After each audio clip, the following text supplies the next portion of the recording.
Hello, good evening everyone. आवाज आ रही है सबको? Yes sir. Yes sir. आज लास्ट टॉपिक बचा अपना, एक छोटा सा ही है, चैप्टर कवर हो जाएगा पूरा। मेन पॉइंट ऑफ व्यू से तो लास्ट क्लास में ही कवर हो गया था सब कुछ। ये थोड़ा सा एक्स्ट्रा चीज है जो कभी कभी पूछ लेते हैं मेंस में, इसको अच्छे से समझेंगे। डायरेक्ट फॉर्मूला बेस्ड है, कुछ भी नहीं। फॉर्मूला ढंग से अप्लाई करो, प्रॉपरली कैलकुलेशन करो और थोड़ी सी प्रैक्टिस करोगे तो ये टॉपिक भी आपका स्ट्रॉन्ग हो जाएगा। इस चैप्टर के लिए आई होप कल टेस्ट की आपने थोड़ी बहुत तैयारी कर ली होगी। टेस्ट के बाद जब भी थोड़ा टाइम मिले, टेस्ट कोशिश करना मॉर्निंग में ही निपट जाए, 9 से 12 में, ठीक है। और टेस्ट के बाद मॉड्यूल में से प्रैक्टिस कर लेना। मॉड्यूल आपके ग्रुप में शेयर करिए आई थिंक, ठीक है। और इस रिसोर्स शीट पे भी मॉड्यूल अपडेटेड है। मॉड्यूल में पूरी थ्योरी भी गिवन है, सॉल्व एग्जांपल भी है। खैर वो सब आपके पास ऑलरेडी है, आपको सिर्फ एक्सरसाइज नंबर 1 के क्वेश्चंस को ट्राई करना है। टॉपिक वाइज क्वेश्चन है, तो जो भी सिलेबस क्लास में कवर हुआ है उस सिलेबस से रिलेटेड एक्सरसाइज नंबर 1 में जो भी क्वेश्चन है उनको ढंग से ट्राई कर लेना, ठीक है, टेस्ट के बाद। और अपना डाउट डिस्कशन ग्रुप में क्लियर कर लेना ताकि चैप्टर खत्म हो जाए। नेक्स्ट वीक से आपका लिमिट्स स्टार्ट होगा। लिमिट्स क्लास 11 का वैसे टॉपिक है, लेकिन हम लिमिट्स को पहले अच्छे से पढ़ेंगे। लिमिट्स को करने के बाद फिर कंटिन्यूटी डिफरेंशियलिटी पे जाएंगे। तो मैं आपसे एक्सपेक्ट करता हूं कि आप लोग थोड़ा सा 11 का लिमिट्स रिवाइज करके क्लास में आए ताकि आपको चीजें ज्यादा अच्छे से समझ में आए, ठीक है। तो मंडे से ट्यूसडे से आपका जो भी नेक्स्ट वीक में क्लास होगा उसमें लिमिट्स स्टार्ट हो जाएगा। चलो करें स्टार्ट। Yes sir. ध्यान से समझना, अच्छा टॉपिक है आज का, ये लास्ट है, आज आपका चैप्टर एंड हो जाएगा। तो सबसे पहले इस टॉपिक में हमको पढ़ना है प्रोडक्ट ऑफ टू डिटरमिनेंट। इसके पहले हमने पढ़ा था कैसे दो मैट्रिक्स को मल्टीप्लाई करना है, वैसे कैसे दो डिटरमिनेंट को कैसे मल्टीप्लाई करना है वो हमको देखना है। ये दो डिटरमिनेंट कैसे मल्टीप्लाई होंगे, तो देखो यहाँ पे फॉर एग्जांपल मैंने दो डिटरमिनेंट ले लिए, a1 b1 c1, a2 b2 c2, a3 b3 c3, और दूसरा एक और डिटरमिनेंट ले लिया, ये आपके सामने। अब इन दोनों को अगर मुझे मल्टीप्लाई करना है तो मल्टीप्लाई करने के 2-3 तरीके हैं। आप रो और कॉलम वाइज भी जा सकते हो। जैसे फॉर एग्जांपल पहले मैंने रो 1 ले ली, रो 1 को कॉलम 1 से मल्टीप्लाई करूंगा तो ये पहला एलिमेंट आ जाएगा। देखो ध्यान से, पहले रो 1 को कॉलम 1 के एलिमेंट से मल्टीप्लाई कर दो तो a1 x1 b1 x2 c1 x3 plus plus. फिर इसी रो 1 को फिक्स रखते हुए कॉलम 2 से मल्टीप्लाई करोगे तो अगला एलिमेंट आ जाएगा। फिर उसी रो को फिक्स करते हुए कॉलम 3 से मल्टीप्लाई करोगे तो अगला एलिमेंट आ जाएगा। तो पहले अपन ने रो 1 को तीनों कॉलम से मल्टीप्लाई कर दिया, फिर अगली बार रो 2 को वापस तीनों कॉलम से मल्टीप्लाई करेंगे तो ये 3 एलिमेंट आ जाएंगे। फिर रो 3 को वापस तीनों कॉलम से मल्टीप्लाई करेंगे तो ये 3 एलिमेंट आ जाएंगे। तो यहाँ पे हमने क्या किया, रो को कॉलम, रो इनटू कॉलम करके एलिमेंट लिखे। डिटरमिनेंट में आप रो बाय रो भी मल्टीप्लाई कर सकते हो। आप चाहो तो रो 1 को पहले फिक्स कर दो, पहले रो 1 से करो, फिर रो 2 से करो, फिर रो 3 से, फिर रो 2 का मल्टीप्लाई तीनों रो से, फिर रो 3 का मल्टीप्लाई तीनों रो से। उससे आंसर में कोई फर्क नहीं पड़ेगा। तो पहले तो आपको ये समझ में आना चाहिए मल्टीप्लाई कैसे किया। अब जो क्वेश्चन आपके पास आएंगे, क्वेश्चन में क्या होगा, आपको ये गिवन होगा, ये पूरा की पूरा चीज गिवन होगा। आपको इस गिवन डेटा को दो के प्रोडक्ट में ब्रेक करना, मतलब आपको एक product of the two matrix to determinant given होगा, आपको क्या करना पड़ेगा, उसको दो अलग अलग डिटरमिनेंट तोड़ना पड़ेगा। आपको ढूंढना पड़ेगा कि क्या क्या एलिमेंट हो सकता है। तो लॉजिकली कैसे ढूंढोगे, देखो ध्यान से। अब इस पूरी वाली रो में देखो, फर्स्ट रो में, इस पूरी फर्स्ट रो में तीनों एलिमेंट में एक चीज कॉमन दिख रही सबको, a1 b1 c1 है ना, a1 b1 c1 तीनों। तो आपका ये पहला रो क्या हो जाएगा, a1 b1 c1। अब जो भी एक्स्ट्रा चीजें आ रही है वो इधर कॉलम में रखते जाओ एक एक करके। एक्स्ट्रा क्या आ रही है, x1 x2 x3 तो वो इधर आ जाएगा। फिर क्या है y1 y2 y3 तो वो इधर आ जाएगा। फिर क्या आ रही है z1 z2 z3 तो वो इधर आ जाएगा। क्या बात समझ में आ रही है? Yes sir. तो Yes, आपको sir. जो सेकेंड मल्टीप्लीकेशन है ये आपको दिया होगा, तो अगर हमको दो का प्रोडक्ट दिया हो या फिर कभी भी किसी डिटरमिनेंट को दो के प्रोडक्ट में ब्रेक करना हो तो हम ये वाला तरीका अपना सकते हैं। ठीक है, तो ये है product of the to determinant. दो डिटरमिनेंट को मल्टीप्लाई करने का तरीका, रो एक रो को फिक्स करके कॉलम बाय कॉलम भी कर सकते हो या फिर रो बाय रो भी कर सकते हो। जैसे यहाँ पे आप देखोगे पहले रो 1 को तीनों रो से मल्टीप्लाई करा तो पहली रो बन गई, फिर रो 2 को तीनों रो से मल्टीप्लाई किया, फिर रो 3 को तीनों रो से मल्टीप्लाई किया। ये मल्टीप्लाई करने का तरीका है, और मल्टीप्लाइड फॉर्म में अगर दिया हो तो उसको तोड़ने का तरीका आपको भी सीखना होगा। यहाँ तक समझ में आया थोड़ा बहुत? बोलो। Yes, sir. Yes, sir. ठीक है, अब इस पे हम लोग थोड़े क्वेश्चन करेंगे तो और क्लैरिटी आ जाएगी। ये फॉर्मूला लिख लिया सबने? लिख लो एक बार।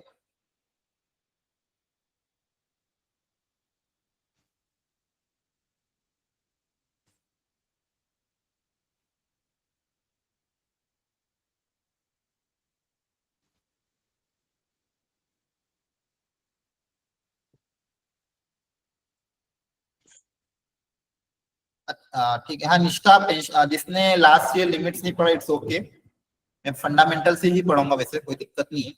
बस जो पढ़ा हूं उसको फिर डेली बेसिस पे रिवाइज करना और कोशिश करना अपनी तरफ से थोड़ा एनसीईआरटी खुद से पढ़ के आओ, है ना? Yes, sir. Thank you, sir.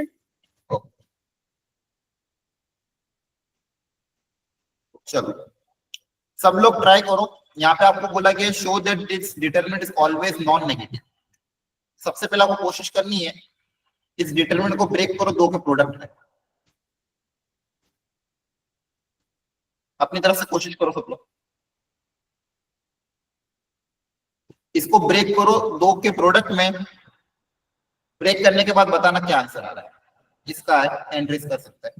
पहले ध्यान से शांति से कोशिश करो कि ये किसका दो दो ऐसे कौन से जो डिटरमिनेंट हो जिसका ये प्रोडक्ट हो।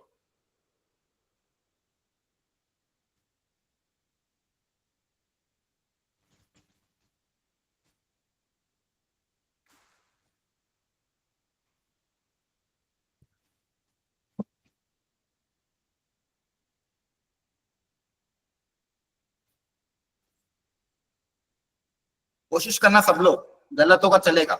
इसको दो के प्रोडक्ट में तोड़ने की कोशिश करो। हुआ? कर रहे हैं सर, 1 मिनट। करो।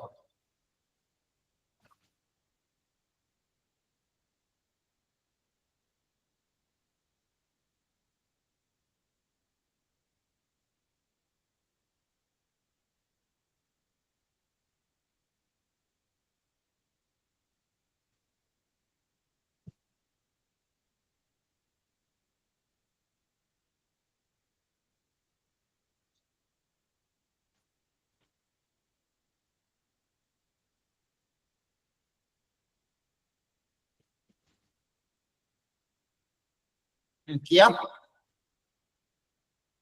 एनीवन?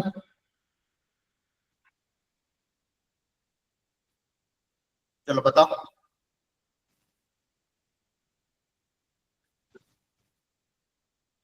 हैंड रेस करो, चलो कौन बताएगा? करना क्या है ये समझना है, दो के प्रोडक्ट में तोड़ना है।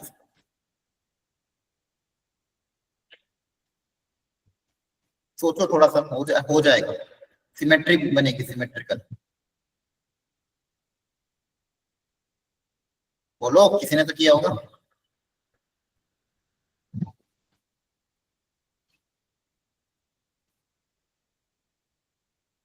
सर हाँ बोलो। सर यहाँ आएगा पहले A B C, फिर हाँ B C A, फिर B हाँ, C A। अच्छा अच्छा, ये वेरी फिर गुड। Into into. चलो एक एक करके बताना। इन तीनों को ध्यान से देखो, इन तीनों में एबीसी तो कॉमन दिख रहा था, एबीसी पहले फिक्स कर लिया है ना? Yes sir. आप चाहो तो ये डायगोनल एलिमेंट से भी चीजें बना सकते हैं। अब यहाँ पे अगर मैंने एबीसी फिक्स कर लिया तो ए स्क्वायर बी स्क्वायर सी स्क्वायर बनाने के लिए क्या चाहिएगा? और यहाँ पे क्या आना चाहिए? इन सर दोनों का ए आना प्रोडक्ट चाहिए, क्या रखें? ए आना चाहिए इधर का। ए बी सी, है ना। अगर रो बाय रो मल्टीप्लाई करेंगे, इस रो को इस रो से मल्टीप्लाई करेंगे तो क्या ये आ जाएगा? Yes sir. Yes, sir. अब ए बी, अब अगला एलिमेंट चाहिए, ए बी सी तो फिक्स है। अब अगला क्या मल्टीप्लाई होगा? ये वाला मल्टीप्लाई करना है ताकि ये अगला एलिमेंट आ जाए, बी सी ए सी और ए बी। अब देखो ए बी सी है तो आप चाहो तो सी ए बी भी लिख सकते हो या बी सी ए भी लिख सकते हो। देखो ध्यान से, अगर बी सी ए लिखा तो ए बी बी सी सी ए आ जाएगा। Yes sir. आ जाएगा सर। लास्ट वाला बताओ क्या है? वापिस से वही है, ए सर बी सी वापस बी से वही आएगा। वापिस सी ए बी, बताओ। हाँ जी सर, सी ए बी। अब सेम काम यहाँ पे भी हो जाएगा। सेकेंड रो सेकेंड कॉलम का एलिमेंट क्या है? ए स्क्वायर बी स्क्वायर सी स्क्वायर। तो यहाँ की सेकेंड रो और यहाँ की सेकेंड कॉलम मिलके क्या आएंगे? ए स्क्वायर बी स्क्वायर सी स्क्वायर। तो बी के साथ बी मल्टीप्लाई होना चाहिए, सी के साथ सी मल्टीप्लाई होना चाहिए, ए के साथ ए मल्टीप्लाई, तब जाके ये बनेगा। आया ना? Yes sir. A B C और लास्ट वाला क्या हो जाएगा? क्लियर हो गया? Yes sir. Yes sir. अब ये Yes, जो ये सब लोग ध्यान रखना, ए बी सी बी सी ए और सी ए बी, ये भी बहुत स्टैंडर्ड है। इसको सिंप्लीफाई, इसका फाइनल रिजल्ट भी बहुत स्टैंडर्ड है, मैंने पहले बताया था, इसको याद रखना। और इसको सिंप्लीफाई करने का भी तरीका आसान है। कौन सा रो ऑपरेशन अपनाएंगे इसके अंदर, बताओ।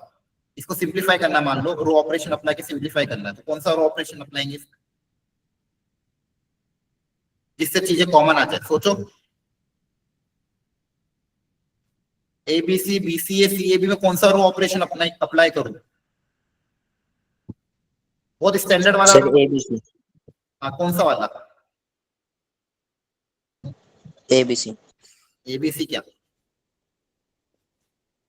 रो ऑपरेशन पूछ रहा हूं मैं, कौन सा रो ऑपरेशन लगाओगे ताकि ये सिंप्लीफाई हो जाए? क्या ये लगा सकते हैं R1 changes to R1 plus R2 plus R3? इससे क्या क्रिएट होगा? A plus B plus C create नहीं होगा? A plus B plus C, A plus B plus C, A plus B plus C, पूरा कॉमन ले लोगे, 1 1 1 create हो जाएगा। फिर दो एक 1 की मदद से बच्चे भी दो को 1 को 0 बना देना। क्लियर है? बोलो, या याद होना चाहिए बच्चों। समझ में आ रहा है? Yes sir.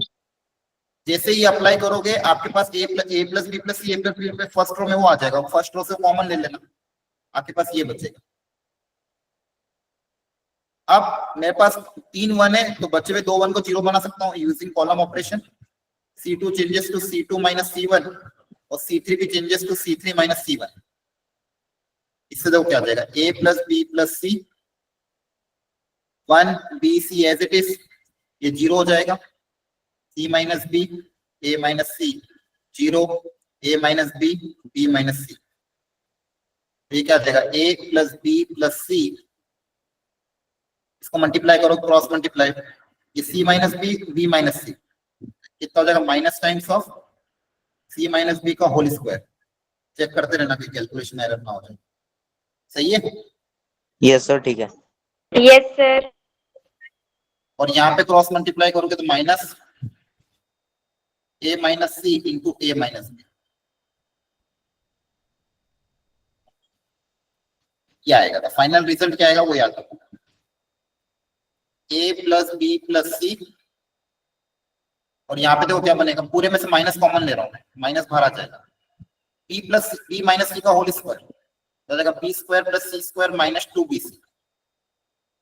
और यहाँ पे क्या आएगा? A स्क्वायर, क्या आएगा? A square minus AB minus AC plus, check करना, A स्क्वायर का टर्म आएगा minus AB minus AC plus BC।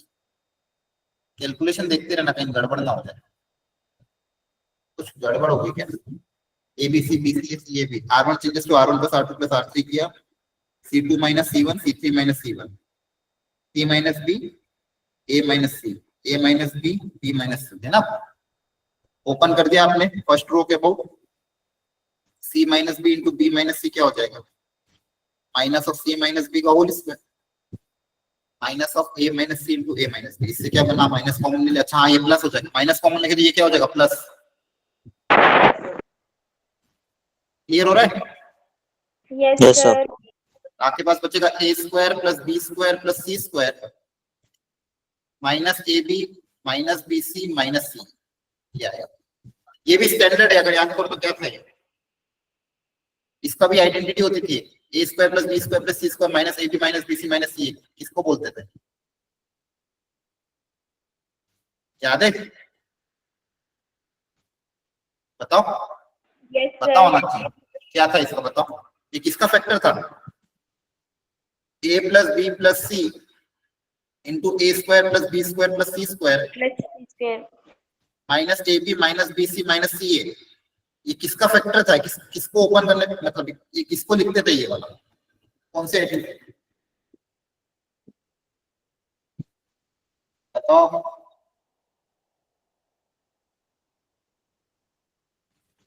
Basic math में पढ़ाया था, 9th में भी था आपके। याद रखना, अगली बार भूलना नहीं इस चीज को। A cube plus B cube plus C cube minus 3abc की थी, याद करो। और ये बहुत स्टैंडर्ड है, Yes, जी sir. में कितनी बार आ चुका ऑलरेडी, क्लासेस में भी मैं ले चुका हूँ। क्या मतलब है फिर आप अगर रिवाइज भी कर रहे हो तो ऐसे जेई थोड़ी क्लियर होगा, ये जेई के कितने सारे क्वेश्चन में ऑलरेडी आ चुका है। और इसको ये सेकंड जो ब्रैकेट है, इसको लिखने का तरीका ये होता है। अब यहाँ पे आप देख पाओगे अगर एबीसी पॉजिटिव है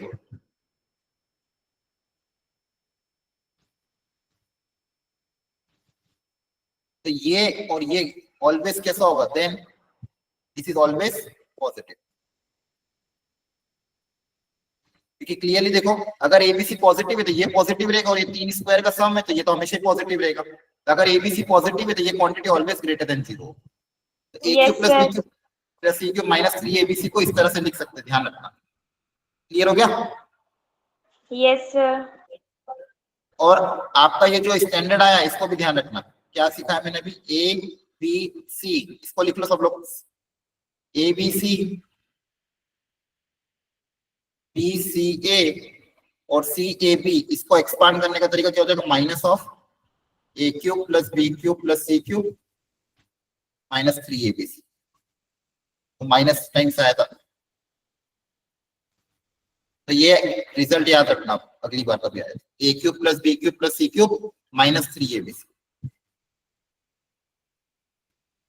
ए बी, ये सिमेट्रिकल ऐसा कभी भी डिटरमिनेंट आए A B C B C A C A B, इसका एक्सपांशन क्या होगा, minus times of A cube plus B cube plus C cube minus 3abc। Clear हो गया? Yes Yes. सर।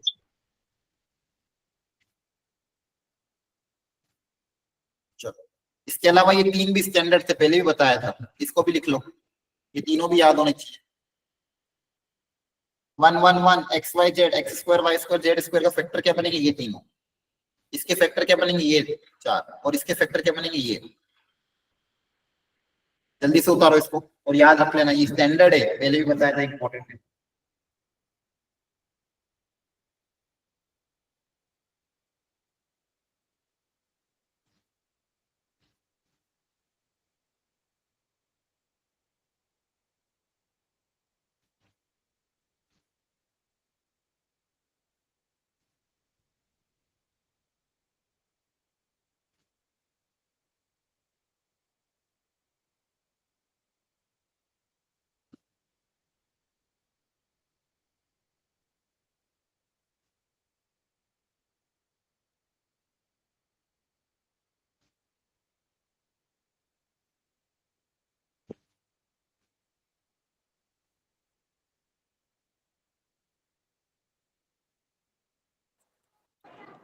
लिख लिया? Yes sir. चलो अब इसको फैक्टराइज करो। हिंट में दे रहा हूँ, ये 3 को आप तोड़ सकते हो 1 प्लस 1 प्लस 1 में। अब इसको 2 के डिटरमिनेंट में तोड़ो, एवरीवन। तोड़ने के बाद जिसका आंसर है वो हैंड रेस करके बता सकता है। कोशिश करो सब लोग। Break into the product of 2।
चलो कौन बताएगा? एनीवन? आज का लेक्चर मिस मत करना, आखिरी तक अटेंड करना बहुत इंपॉर्टेंट रहेगा, ठीक है? बहुत सारी चीजें हम कवर करेंगे। हैंड रेस करो, कौन कौन बताएगा? चलो चलो इस बार पूनम को चांस देते हैं। हाँ पूनम बोलो। सर फर्स्ट में 1 1 1 A B C A square एक 1 1 1। अब इधर क्या लिखूं? सर वहाँ पे भी 1 1 1 A क्या लिखूं? 1A? Yes sir 1 A cube अच्छा 1A तो आप रो बाय रो मल्टीप्लाई करोगे, रो बाय कॉलम? बताओ।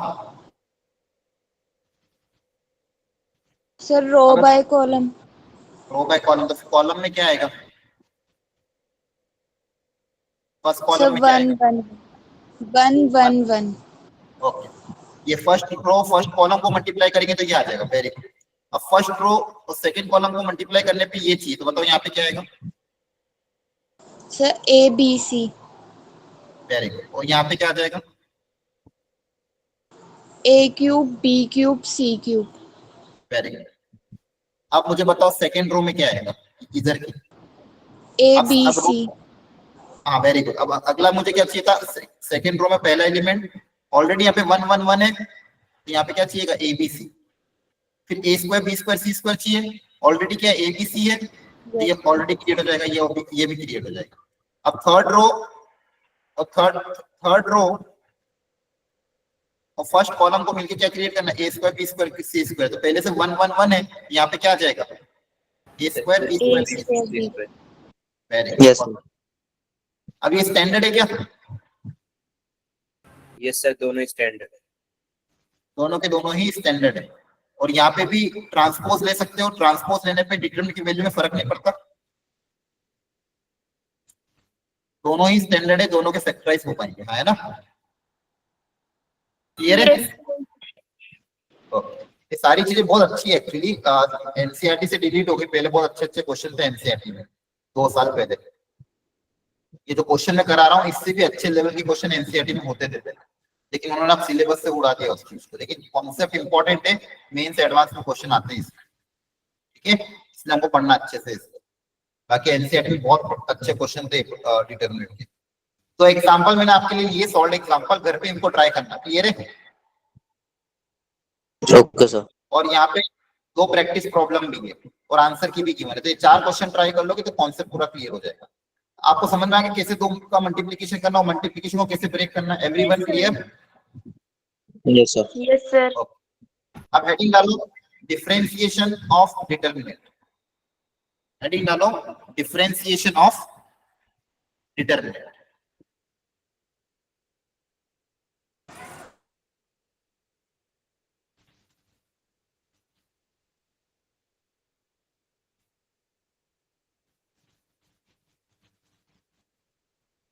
पहले मैं सिखा देता हूँ फिर फॉर्मूला होता है।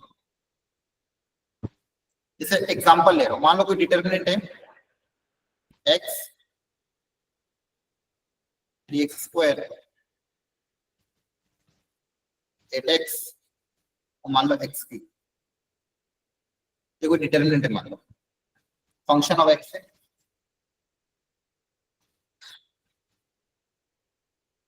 इसका मान लो मुझे डिफरेंशिएशन करना है, तो डिटरमिनेंट का डिफरेंशिएशन कैसे करते हैं? रो बाय रो। 2 रो है तो पहले रो 1 का डिफरेंशिएशन, पहले किसका होगा? रो 1 का डिफरेंशिएशन। रो 1 का डिफरेंशिएशन क्या हो जाएगा? x का 1 और 3x स्क्वायर का कितना हो जाएगा? 6x। क्लियर है?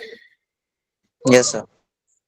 उसके बाद होगा रो 2 का डिफरेंशिएशन सेकंड में। रो 2 का डिफरेंशिएशन क्या हो जाएगा? 8 और 3x स्क्वायर। जब रो 1 का डिफरेंशिएशन करेंगे तो यहाँ पे रो 2 एज इट इज रहेगी, और जब इधर रो 2 का डिफरेंशिएशन करोगे तो रो 1 एज इट इज रहेगी। ये फॉर्मूला होता है। इन दोनों को ओपन करोगे तो आपका आंसर है। तो मैं कैसे करना है? रो बाय रो करना। बोलो। Yes sir. Yes sir. पहले रो 1 Yes. करेंगे row 2 as it is, plus row 2 का करेंगे रो 1 एज इट इज। अगर 3 क्रॉस 3 आ गया तो फिर क्या करेंगे? 3x3 का डिटरमिनेंट रहा तो तीन फिर बार क्या हो गया। करेंगे? सेम ऐसे करेंगे सर, हाँ 3 बार करेंगे, एक एक करके 3 बार, पहले रो एक एक करके। फिर प्लस रो 2 का, फिर प्लस रो 3 का, बची हुई 2 रो एज इट इज रही, है ना? Yes sir.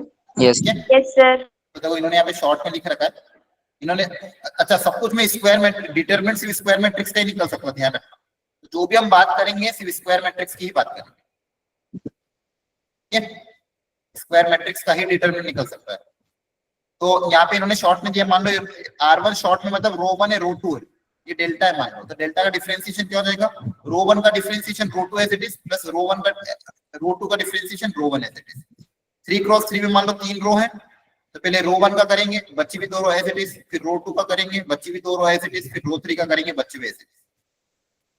इसको लिख लो शॉर्ट में, 3x3 का, 3x3 को उतार लो एक बार।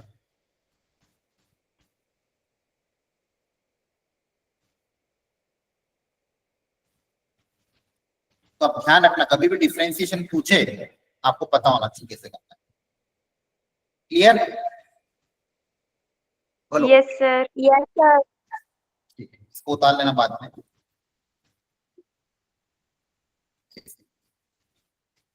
जैसे यहाँ पे क्वेश्चन दिया हुआ है, बोले डिफरेंशिएट करो, डिफरेंशिएशन करने के बाद जो आंसर आएगा उसमें आपको x की जगह 0 रखना है और एक बार x की जगह π/2 रखना है। तो कैसे करोगे? एक एक करके कर दोगे, है ना? Yes sir. Yes sir. Yes sir. Yes sir. पहले रो 1 का करेंगे, बची हुई 2 row as it is, plus row 2 का, फिर रो 3 का, फिर जो भी आंसर आए उसमें x को 0 रख देना है और एक बार x को π/2 रख देना। ठीक है, ट्राई कर लेना घर पे, इसका आंसर यहाँ पे मैंने दिया हुआ है, घर पे कोशिश कर लेना। अब जैसे यहाँ पे पूछा डबल डिफरेंशिएट कर, तो 2 बार डिफरेंशिएट करके फिर x की जगह a रखना है। चलो करो ट्राई, सब लोग प्लीज ट्राई करो अपनी तरफ से। जिसका भी आंसर आए वो हैंड रेस कर सकता है या चैट बॉक्स में लिख सकता है। पहले सिंगल बार डिफरेंशिएट करो, देखो क्या आ रहा है, फिर जो आंसर आएगा उसको फिर डबल बार डिफरेंशिएट करना, तरीका वही है।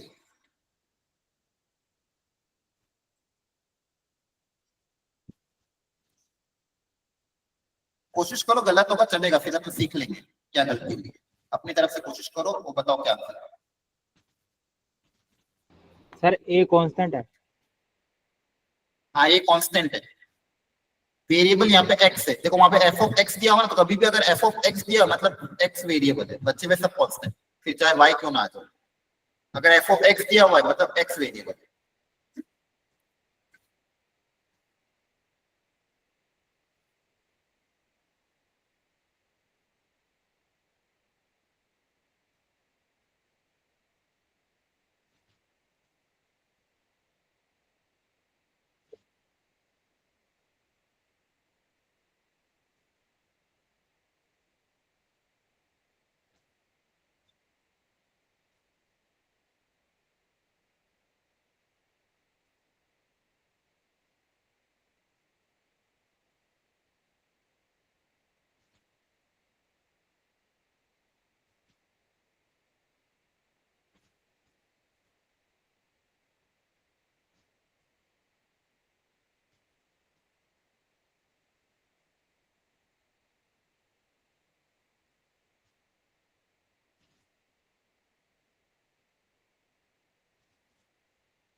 हो गया?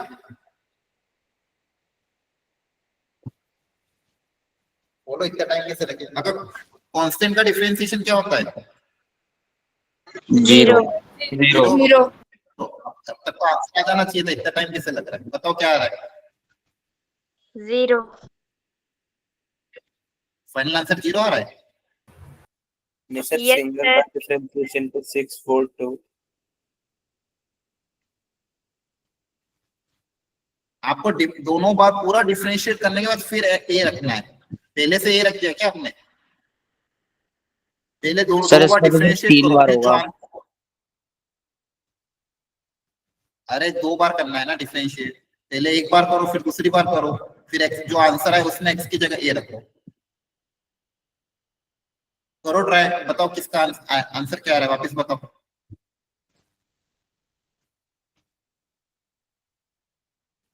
सब लोग कोशिश करो, बैठे मत रहो।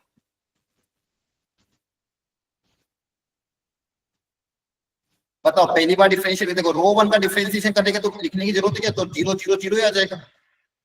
Yes sir. Yes, sir. बच्चे में एज इट इज। फिर रो 2 का डिफरेंशिएट करोगे तो बच्चा हुआ एज इट इज रहेगा। रो 2 का डिफरेंशिएशन क्या आएगा? 12x 12x 6x square 3x 4x cube. और रो 3 का करेंगे तो ये आ जाएगा। तो आपके पास पहला डिफरेंशिएशन क्या आ रहा है? सिर्फ इतना से ही आ रहा है, 3 2 1।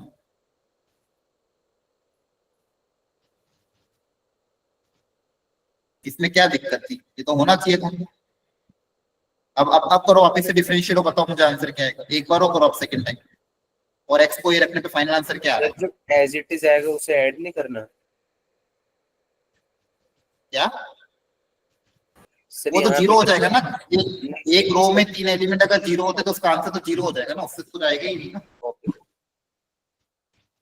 एक रो में तीनों एलिमेंट जीरो है। अगर किसी रो में 3 एलिमेंट जीरो तो उसका डिटरमिनेंट ऑलवेज क्या होता है? जीरो होता है। तो दो बच्चे हुए तो कभी नहीं लिखोगे तो भी चलेगा, कांस्टेंट टर्म का डिफरेंशिएशन जीरो होता है। यहाँ पे भी यही होगा, जो दो दो तो जीरो ही आएंगे, सर ये सिर्फ एक ही आएगा।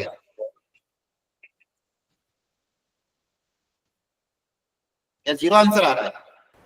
सर ये Yes, वाला sir. डिफरेंशिएशन 0. तो सर जीरो हो जाएगा। तो सर 3 2 1 0 हो जाएंगे कांस्टेंट। अरे तो वो तो जीरो हो जाएगा बच्चा। एक कुछ सेकंड रो का तो डिफरेंशिएट 0 आ करोगे रहा है ना। Yes sir. Sir, 0 आंसर आ रहा है. देखो ध्यान से, यस सर। सेकंड टाइम जब डिफरेंशिएट करोगे, रो 1 का डिफरेंशिएशन लिखने की जरूरत नहीं क्योंकि जीरो आ जाएगा। रो 2 का ही लिखना है, तो रो 2 का डिफरेंशिएशन कितना आ जाएगा? 12x 12x 12x बच्चा हुआ as it is 3 2 1 1 a square. इसमें से 12 कॉमन ले लेना और f डबल डैश a की वैल्यू अगर निकालोगे, 12 कॉमन ले लिया, 3 2 1 1 a स्क्वायर 1 a स्क्वायर। यहाँ पे दो रो आइडेंटिकल है, डायरेक्ट बोल सकते हो क्या? जीरो। क्लियर है? Yes, sir. प्रॉपर्टी याद है ना, ओपन करने की भी जरूरत नहीं है। किसी डिटरमिनेंट में अगर दो रो आइडेंटिकल होती है या फिर दो रो प्रोपोर्शनल होती है तो उसका आंसर क्या आता है? जीरो आता है। क्लियर हो गया? Yes, sir. yes sir yes sir. ये प्रैक्टिस प्रॉब्लम है, घर पे ट्राई करना। अच्छा क्वेश्चन।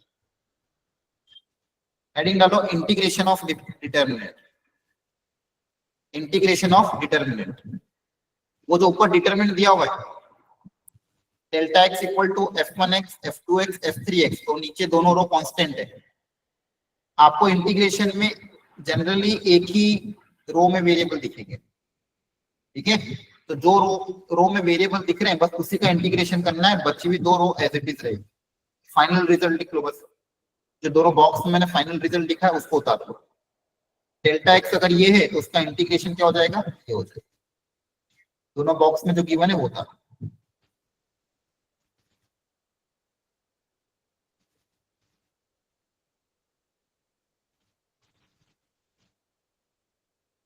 लिख लिया?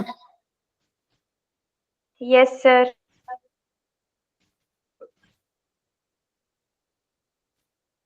सबने उतार निकाल लिया everyone? Yes, sir. Yes, sir. ऊपर और अब देखो एक चलो बाद में निकालना है, सुनो अब ध्यान से, इसको ध्यान से देखो, डेल्टा एक्स को, इसको इंटीग्रेट करना है, पर यहाँ पे प्रॉब्लम क्या है, यहाँ पे एक्स स्क्वायर है, यहाँ एक्स स्क्वायर है, लेकिन यहाँ पे भी एक्स आ रहा है। और जो फॉर्मूला देखा था उसमें तो सिर्फ किसी एक रो में ही वेरिएबल होने चाहिए या किसी एक कॉलम में ही नहीं होने चाहिए। तो मुझे बताओ इसमें क्या करें उस ऐसा ताकि सारे वेरिएबल सिंगल रो में आ जाए, फिर इंटीग्रेट करें। बताओ ऐसा मैं क्या करूं ताकि सारे के सारे वेरिएबल एक ही जगह है, सोच के बताओ।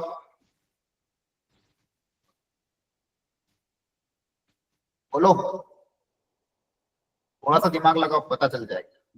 मुझे टारगेट क्या है कि सारे वेरिएबल एक सिंगल रो में आना चाहिए या सिंगल कॉलम में आना चाहिए। तो ऐसा क्या करूं मैं? सर दूसरी वाली कॉलम में एक्स कॉमन है। हाँ वेरी गुड। जो 4x और x दिए वहां से x कॉमन निकाल लें। Yes sir. Yes, sir. x अगर कॉमन निकाल लोगे सेकंड रो से तो आपके पास यहाँ बचेगा 4x, सॉरी 4 1 6 3 9 1 -7 और x। अब इस x को वापस मल्टीप्लाई करें तो बताओ कैसे मल्टीप्लाई करें, कहाँ पे मल्टीप्लाई करें? रो 1 में, Yes, sir. है ना? रो 1 में मल्टीप्लाई कर दो। अब देखो सारे के सारे वेरिएबल सिंगल रो में आ गए। Yes, Yes, sir. sir. अब इसका इंटीग्रेशन कर सकते हैं। इसका जब इंटीग्रेशन करेंगे तो देखो क्या आ जाएगा, रो 1 के सारे एलिमेंट इंटीग्रेट हो जाएंगे 0 से 1 में, x x square x cube X cube.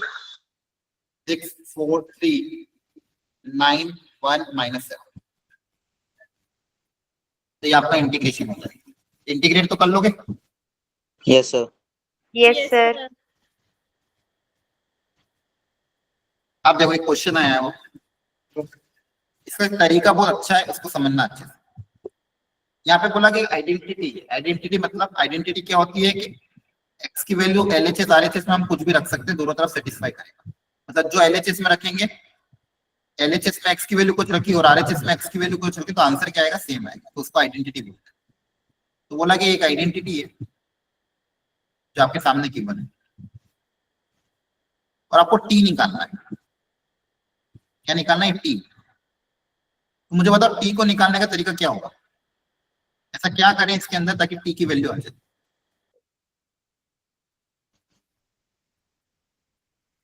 Equation में दोनों तरफ ऐसा क्या करें ताकि मेरा टी आ जाए? टी चाहिए मुझे, टी पहले तो बताओ,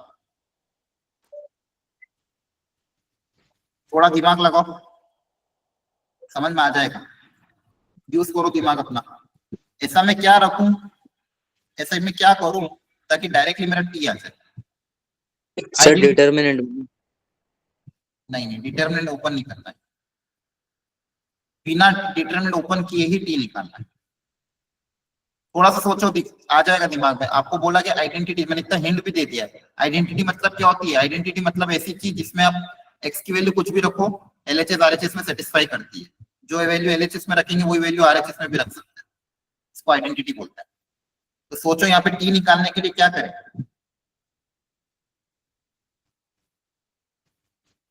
थोड़ा दिमाग पे जोर डालो। सर आइडेंटिटी मैट्रिक्स से ऐड कर दो। नहीं, अगर हम x को 0 लेट कर ले तो ये सारी चीज मतलब 0 हो जाएगी और हमारे पास t बच जाएगा। हाँ वेरी गुड। x को 0 कर दो। देखो सब लोग, अगर x को, सब लोग ध्यान से देखो, ये चीज आपकी तरफ से आनी चाहिए थी कि नहीं? अगर x को 0 रख दूं मैं, ये तो बोल रहा था क्या रखें ताकि t आ जाए, ये बच्चे हुए सबको हटाने के लिए x को 0 रखते हैं। बोलो। Yes sir. यस सर हो जाएगा। x को जैसे ही 0 रखोगे आपके पास इधर क्या बचेगा? ये 0 हो जाएगा, ये 0 हो जाएगा, ये 0 हो जाएगा, ये 0 बचेगा, सिर्फ t बचेगा। Yes, sir. Yes sir. अब बताओ s कैसे निकालें? थोड़ा और दिमाग पे जोड़ा। एस को निकालने का तरीका क्या होगा, सोचना पहले फिर बताना। सोचो, आपको ही सोच के बताना।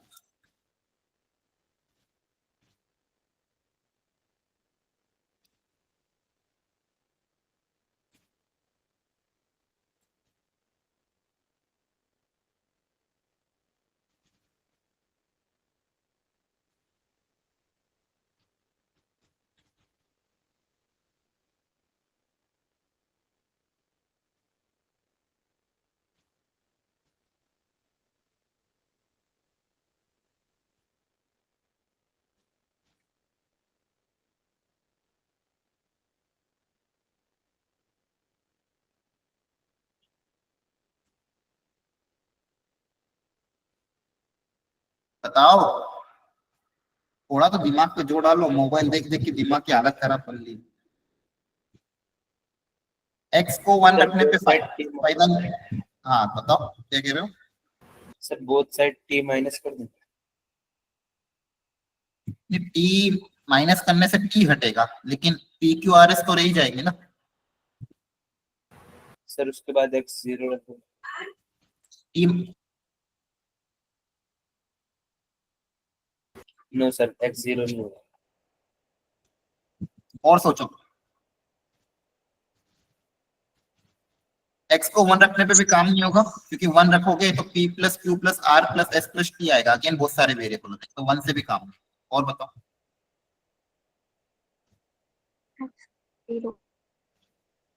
थोड़ा अरे बताओ ना, जो मन में आ रहा है बताओ, गलत ही होगा, एटलीस्ट ट्राई तो करो। फिर इसमें माइनस कर दो। क्या माइनस कर दो? सर x सर को पुट माइनस करने पे तो आ ही नहीं रहा एक्स के में। हाँ तो कुछ और सोचो ना, कुछ और। डिफरेंशिएट कर पुट देंगे। करने x को -1 ले लेते। पुट करने पे नहीं आ रहा तो कुछ और स्टेप सोचो, क्या तरीका करें।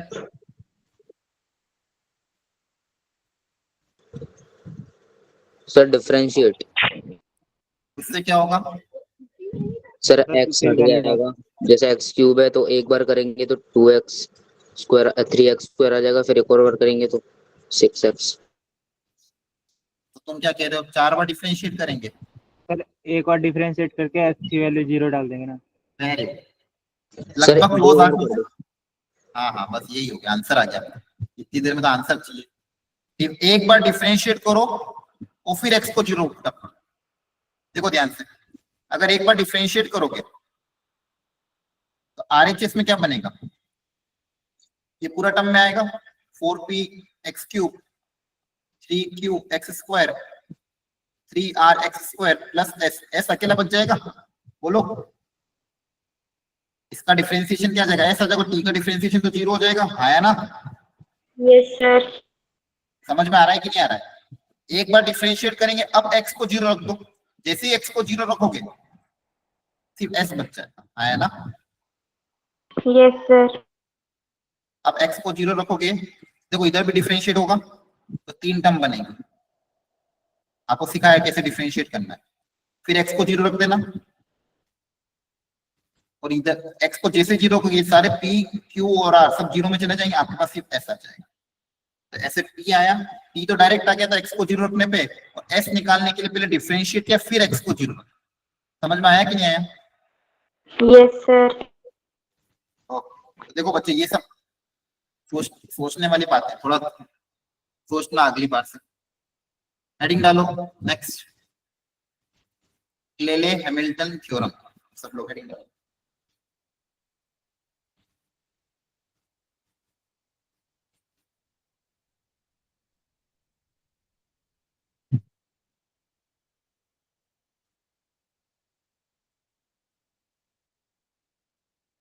हेडिंग डाल दिया?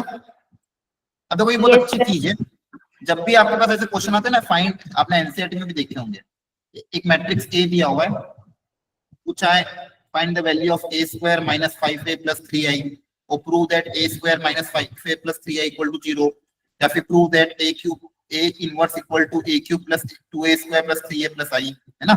ऐसी इक्वेशन आप देखते थे मैट्रिक्स में, polynomial equation type, a square plus 2a plus 3i a cube plus a square like this. तो उन इक्वेशन को सिंपलीफाई करने के लिए क्लेले हैमिल्टन थ्योरम लगा सकते हो, वहां से कैलकुलेशन आपकी आसान हो जाएगी। बिना इसके भी क्वेश्चन सॉल्व किए जा सकते हैं, कोई दिक्कत नहीं। बिना इसके भी आप सिंपल ए स्क्वायर निकालना तो ए को 2 बार मल्टीप्लाई करो, ए क्यूब निकालना तो ए को 3 बार मल्टीप्लाई करो, फिर एक वैल्यू पुट अप कर करके आंसर निकाल सकते हैं। बिना इसके भी क्वेश्चन हो सकते हैं, लेकिन अगर ये पता चल जाए तो इसकी मदद से क्वेश्चन थोड़ा सा आपकी कैलकुलेशन बच जाएगी और टाइमली सॉल्व हो जाएगी। वो बहुत आसान है, बहुत आसान चीज है। तो क्लेले हैमिल्टन थ्योरम क्या है कि every matrix satisfy it's characteristic equation, ये इसकी थ्योरम है कि हर मैट्रिक्स अपने कैरेक्टरिस्टिक इक्वेशन को सेटिस्फाई करता है। अब कैरेक्टरिस्टिक इक्वेशन क्या होती है पहले वो समझते हैं। तो हेडिंग डालो कैरेक्टरिस्टिक इक्वेशन, हाथों हाथ लिख दे रहे हो सब लोग, हेडिंग डाल दो characteristic equation.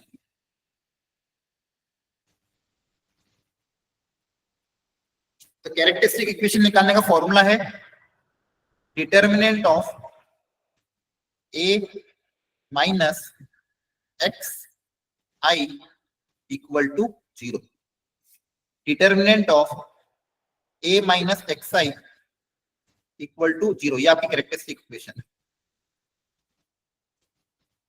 Determinant of A minus X I equal to 0। यहां से आपके पास एक्स में एक इक्वेशन आएगी, उस इक्वेशन में एक्स की जगह अपन ए रख सकते हैं। सुनना ध्यान से, एग्जांपल से समझा रहा हूं, बहुत अच्छे से समझना। कोई मैट्रिक्स ए ले लो, मान लो कुछ भी मर्जी का अपना, 7 5 2 1 रैंडम मान लो कोई एक मैट्रिक्स, तो इसकी कैरेक्टरिस्टिक इक्वेशन निकालना है। तो बताओ फॉर्मूला अप्लाई कर देंगे, determinant of A minus X I आया ना, एक्स एक वेरिएबल। Yes, sir. तो देखो क्या आएगा, डिटर्मिनेंट ऑफ ए में से एक्स आई माइनस करेंगे। देखो ए तो ऑलरेडी किया हुआ है, एक्स आई क्या होगा, एक्स 0 0 एक्स ये होगा, आया ना, यस सर। ये एक्स आई होगा। Yes sir. माइनस करेंगे तो देखो क्या होगा, सिर्फ डायगोनल में एक्स माइनस हो जाएगा, बच्चा हुआ एज इट इज रहेगा। डायगोनल में से एक्स माइनस हो जाएगा, बच्चा होता है एज इट इज, क्योंकि 0 माइनस हो रहा है, तो ये ए माइनस एक्स आई हो जाएगा। क्या समझ में आया, बोलो। Yes sir. Yes sir. नहीं समझ में आया तो पूछ लेना। आई मतलब क्या था, 1 0 0 1, इसमें x मल्टीप्लाई करोगे तो ये आ जाएगा, इन दोनों को सब्सट्रैक्ट करेंगे तो देखो ये आएगा कि नहीं आएगा, this minus this, a minus X I को सब्सट्रैक्ट करेंगे तो ये आ जाएगा। 7 में से x माइनस हो जाएगा, 1 में से x माइनस हो जाएगा, 5 2 ऐसे। क्लियर हुआ बच्चों? Yes sir. अब बस इसको ओपन करना है। इसको ओपन कैसे करोगे, क्रॉस मल्टीप्लाई कर देना, तो आ जाएगा x square minus 8x plus 7 minus 10। आपका फाइनल इक्वेशन क्या बनेगी, x square minus 8x minus 3। यहाँ तक क्लियर हुआ, बोलो। Yes sir. अब ये आपकी कैरेक्टरिस्टिक इक्वेशन आ गई, ये आपकी क्या आ गई, कैरेक्टरिस्टिक इक्वेशन। अब क्या बोला गया, थ्योरम क्या बताती है कि every matrix satisfy its own characteristic equation, मतलब हर मैट्रिक्स अपनी कैरेक्टरिस्टिक इक्वेशन को सेटिस्फाई करेगा। मैट्रिक्स कौन था, एक, तो मैं क्या बोलूंगा, bye theorem A will satisfy it's equation. Clear है? तो इसमें एक एक्स की जगह क्या रख देंगे, ए, एक्स की जगह ए रख दोगे तो देखो आपके पास क्या आएगा, समझा। पहले यहां से अपन ने ये निकाला, यहां से ये निकाला, अब यहाँ ऊपर जा रहे हैं। एक्स की जगह ए रख दो, अपनी इक्वेशन को सेटिस्फाई करेगा। ये इक्वल टू क्या था, 0। इक्वेशन क्या है, determinant of A minus X I equal to 0। Clear है? यहाँ पे एक्स की जगह ए रख देंगे तो क्या आएगा, ए स्क्वायर माइनस 8a, ये मैट्रिक्स है तो 3 कांस्टेंट तो नहीं लिखेंगे, क्या लिखेंगे, 3 into I equal to null matrix. ऐसे रखना है। इक्वेशन निकाल ली, इक्वेशन निकालने के बाद उसमें x की जगह a रख सकते हो, तो आपके पास ये रिलेशन हमेशा ट्रू होगा। अगर ये मैट्रिक्स है, कोई भी मैट्रिक्स है, तो इस जैसे यहाँ पे अपन ने जो एग्जांपल लिया है, इसमें अगर आप a square minus 8a minus 3i करोगे तो आपका आंसर नल मैट्रिक्स आ जाएगा। a स्क्वायर में से 8a और 3i माइनस करोगे तो आपका आंसर क्या आ जाएगा, नल मैट्रिक्स। क्लियर है? Yes sir.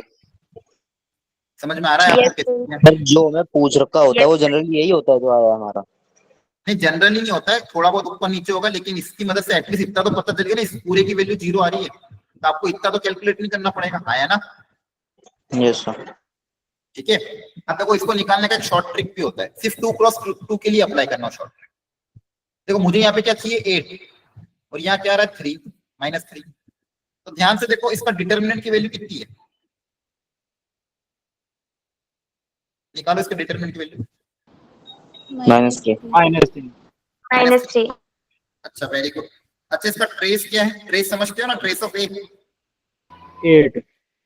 ट्रेस का मतलब क्या होता है, ट्रेस का मतलब क्या होता है, सिखाया कि नहीं सिखाया trace? Diagonal. Yes sir. Sum of diagonal element, ये भूलना नहीं है। ट्रेस ऑफ किसी मैट्रिक्स का क्या मतलब होता है, सम ऑफ डायगोनल एलिमेंट, बताया था। Yes sir. तो फिर रिवाइज नहीं कर रहे हो मतलब कि इतना सारा पढ़ाने से, सिर्फ बोर्ड्स का पढ़ा देता हूँ, फिर ये सारी एक्स्ट्रा चीजें पढ़ाने से क्या मतलब निकलेगा, ये एनसीईआरटी में भी नहीं मिलेगी आपको चीजें, और आपको बहुत फायदा करेगा। तो याद रखा करो, जैसे पूछो आंसर रिप्लाई आना चाहिए। ट्रेस मतलब क्या था, सम ऑफ डायगोनल, तो यहाँ पे ट्रेस कितना 8, डिटरमिनेंट कितना आ रहा है -3। अब देखो यहाँ से रिलेट कर सकते हो, जो इक्वेशन है उसमें हो क्या रहा है, a² minus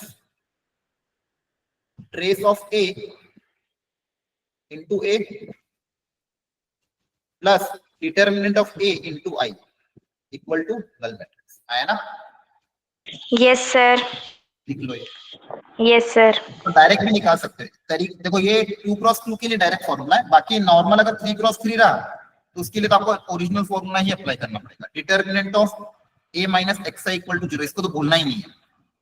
determinant of a minus xi equal to 0, कल से कोई भी पूछता है कैरेक्टरिस्टिक इक्वेशन निकालने का तरीका क्या है, determinant of a minus xi equal to 0। ये निकालना भी आसान है, जितने भी डायगोनल एलिमेंट है उसमें से x सब्सट्रैक्ट कर दो, उसका डिटर्मिनेंट निकालो, जो इक्वेशन आएगी उसमें x की जगह a रख दो, और जहां कांस्टेंट है वो i 3 है तो 3i बन जाएगा, और 2x2 है तो 2x2 में से डायरेक्ट निकाल सकते हैं। क्लियर हुआ?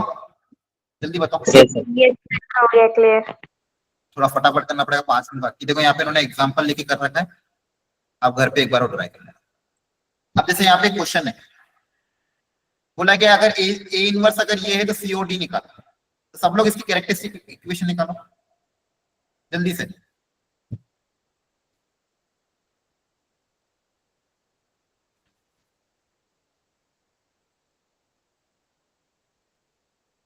फॉर्मूला क्या था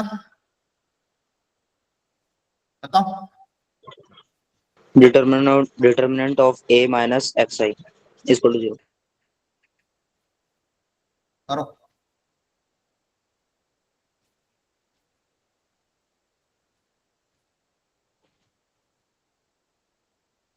फिर जो आंसर है उसमें x की जगह a रख दो, आपके पास क्यूबिक इक्वेशन बनेगी।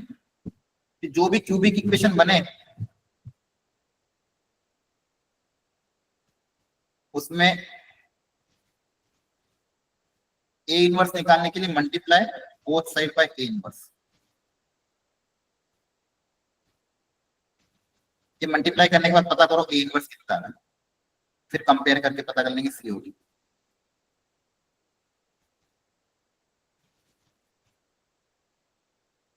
पहले इक्वेशन निकालो, क्यूबिक इक्वेशन बनेगी, और फिर उसमें ए इनवर्स निकालने के लिए दोनों तरफ ए इनवर्स से मल्टीप्लाई करें। बताओ सीओडी कितना आ रहा है?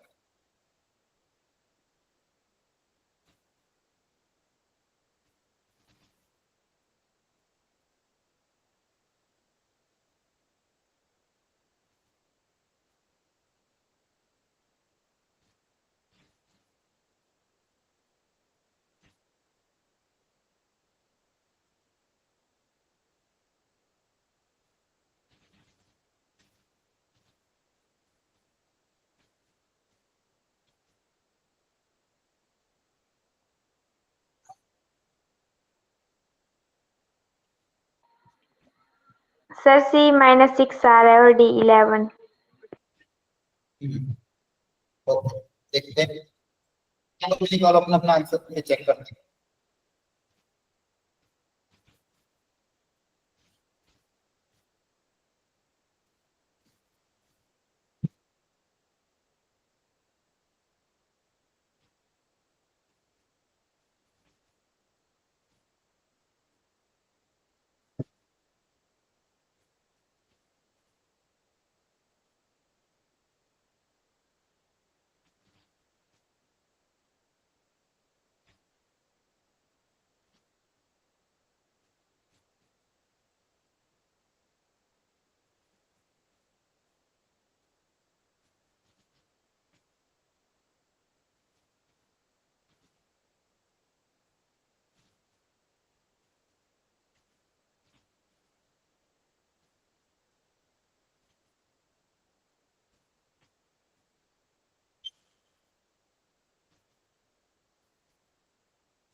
करो, बाकी लोग किसी का आंसर नहीं आया अभी तक। सर C -6 और D 11 आ रहा है। हाँ आपका तो समझ है, बाकी लोगों से पूछो। सब कुछ तो बता दिया, कैलकुलेशन भी नहीं हो रही क्या? सर कर रहे इतना टाइम थोड़ी लगना चाहिए, करो जल्दी से। एक कितने सारे जीरो सिर्फ ओपन करना था।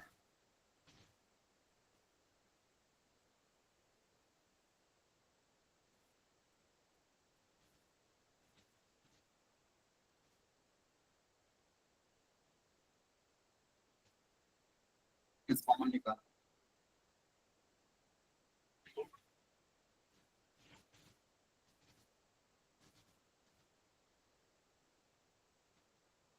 माइनस को जीरो में भेज देना।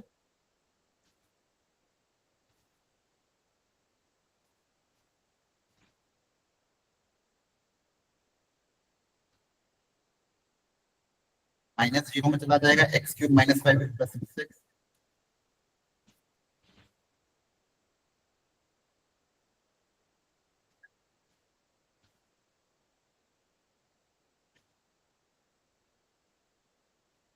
ये इक्वेशन आनी चाहिए, इसमें x की जगह a रख दो ना, आपके पास आएगा a cube -6a² plus 11a -6i equal to 0। देखो ध्यान से, आया कि नहीं आया? आ गया सर। तो फिर कहाँ गलती कर रहे थे? दोनों तरफ a इनवर्स से मल्टीप्लाई कर दोगे। a इनवर्स से मल्टीप्लाई करने पे क्या होगा? जैसे मान लो a क्यूब में a इनवर्स मल्टीप्लाई करेंगे तो बताओ कितना आएगा? a²। A square। पूरी इक्वेशन को a इनवर्स से मल्टीप्लाई करो, ये हो जाएगा a² -6a plus a into a inverse 11i minus i into a inverse equal to 0। ये a इनवर्स उधर चल जाएगा, 6 से डिवाइड कर दोगे तो 1/6 a² -6a plus 11i।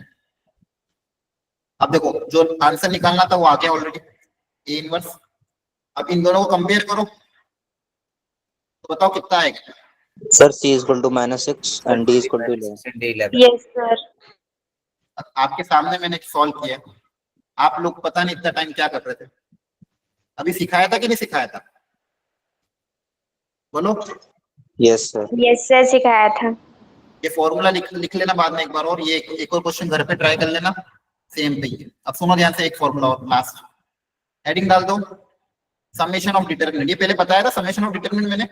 Summation कैसे करना है? रो, एक रो में कर दोगे, बची भी 2 रो एज इट इज रहेगी, याद है? बोलो। सर शायद नहीं करवा रहे। कराया था, एक क्वेश्चन भी कराया था इस पे, याद है मेरे को। चलो कोई Yes बात नहीं, sir करवाया था। ठीक है। इस पे समेशन, आप कभी भी समेशन करोगे तो कांस्टेंट टर्म ऐसे जैसे इंटीग्रेशन में क्या होता है, एक रो इंटीग्रेट हो जाती है, वैसे समेशन में कोई भी एक रो में समेशन कर देना। क्लियर है? इसको घर पे जाके लिख लेना। एक 2 फॉर्मूले और है लास्ट, फटाफट देख लो। इस पे 2 क्वेश्चन भी मैंने दिए हैं, इनको प्लीज आज ट्राई कर लेना कल टेस्ट के पहले। और ये लास्ट है एप्लीकेशन ऑफ डिटरमिनेंट। डिटरमिनेंट का एप्लीकेशन कहाँ पे होता है? अगर ट्राइंगल के 3 वर्टाइसेस गिवन हो तो एरिया ऑफ ट्राइंगल निकालने में होता है, लाइन की इक्वेशन निकालने में होता है।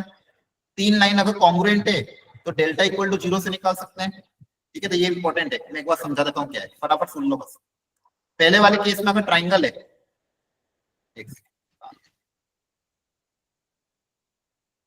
अगर एक ट्राइंगल गिवन है मान लो, उस ट्राइंगल के कोऑर्डिनेट्स हैं x1, y1, x2, y2 और x3, y3। तो ट्राइंगल का एरिया निकालने का तरीका क्या हो जाएगा? Half x1, y11, x2, y21, x3, y3। इससे आप एरिया ऑफ ट्राइंगल निकाल सकते हैं। ठीक है, आपका एरिया ऑफ ट्राइंगल। अगर एरिया ऑफ ट्राइंगल 0 आ जाता है, इसका मतलब तीनों के तीनों पॉइंट्स कैसे हैं? कोलिनियर। आया ना? एरिया ऑफ ट्राइंगल 0 आ जाए तो तीनों पॉइंट कैसे हो जाएंगे? कोलिनियर। क्या ये बात समझ में आ गई? Yes sir। आ रही कि नहीं समझ में? Yes sir। Yes sir. आया ना जवाब? तो next, lines are congruent. Lines are congruent का मतलब क्या होता है? 3 लाइन कॉन्ग्रुएंट कब होगी?